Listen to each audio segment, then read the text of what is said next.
Give it up for your hosts, ladies and gentlemen. So I got engaged a few weeks ago. Woo! Yeah, I know, shut up, she took it back. 6 days, I was engaged for 6 days, and then I got a text.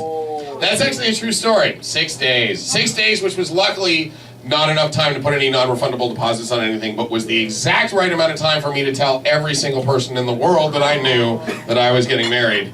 People I now have to It's actually why I'm doing this bit tonight, because there's like 5 people in this room right now that didn't know that I'm not getting married. So I'm killing a few birds with one stone. My second unsuccessful engagement, unsuccessful though for very different reasons. This engagement obviously unsuccessful because we're not getting married. My first engagement unsuccessful because we did.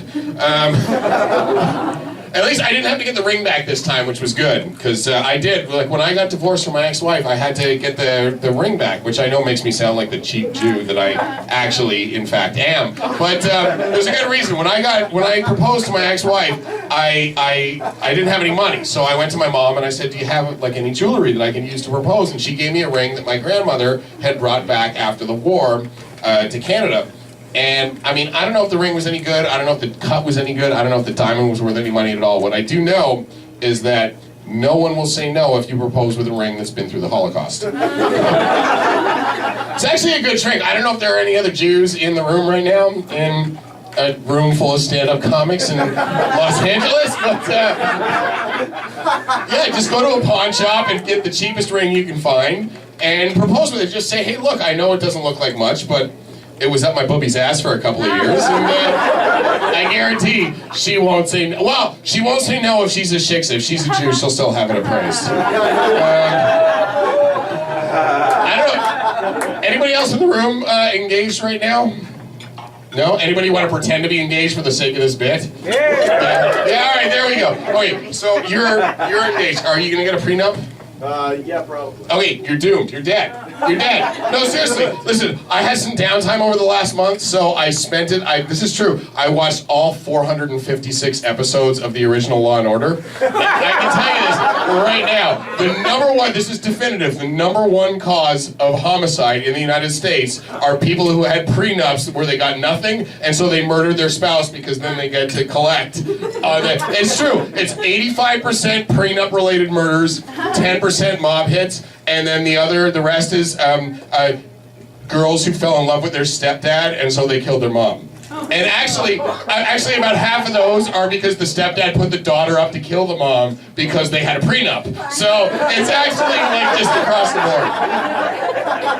Have you ever watched so many legal shows on television that you start thinking that you're a real lawyer? Like I had a buddy like a couple of weeks ago. He had a DUI and he called me up on the phone and he was telling me about his DUI and he's like, "Dude, I'm so going to jail." And I was like, "What? Did you swerve? Were you speeding?" And he's like, "No." And I'm like, "Well, dude, file a motion, get that shit, like, there's no probable cause." And I was like, and he was like, "Dude, so what, did you go to law school? You've been," and I'm like, "No, but I had the day off yesterday, and I don't know, Ally McBeal is on Netflix." So, I mean, that's a law degree, right? I mean, it's the same thing. All right, so I moved to LA a couple of months ago. And I take transit. I don't drive because I like to make things difficult on myself, obviously. So I take, and I know there's like a lot of comics do hacky jokes about, oh, LA transit. It's actually not so bad, LA transit, but it can kind of suck once in a while. I was on the subway, the Red Line, the other day, and it was rush hour, so it like really crammed in. And I mean, I'm a Polish Jew. Crowded trains were already kind of nerve-wracking, but. Yeah, it's a Holocaust joke. All right, you can laugh. It's okay. I'm Jewish. It's allowed.